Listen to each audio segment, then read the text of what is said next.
আসসালামু আলাইকুম।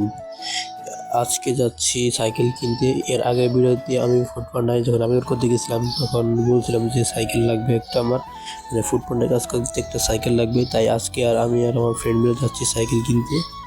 তো সাইকেল কেনার জন্য আমাদের যেতে ওই কচুক্ষেত, আমরা যদি কচুতে থাকি এখানে সাইকেল পাওয়া যায় না, ভালো সাইকেল পাওয়া যায় কচুক্ষেত। এর জন্য আমি আর আমার ফ্রেন্ড মিলে যাচ্ছি কচুক্ষেত। তো কচুক্ষেতে এসে অনেকক্ষণ খোঁজার পর নাজমুল আমিন এখানে পেলাম এবং এখান থেকে সাইকেল কেনার জন্য আমি আমার কার্ড থেকে টাকাটা বের করে নিলাম। তারপর কচুক্ষেতে অনেকক্ষণ খোঁজাখুঁজির পর এই পাশের দোকান থেকে একটা সাইকেল পছন্দ হলো, এমনকি এই সাইকেল কিনলাম, এই সাইকেলই।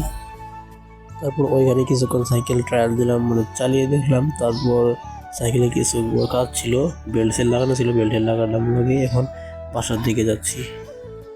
তো কালকে থেকে ফুডপান্ডা ব্লগিং স্টার্ট হবে, ফুডপান্ডায় কাজ স্টার্ট করবো, এমনকি ব্লগিং স্টার্ট করবো।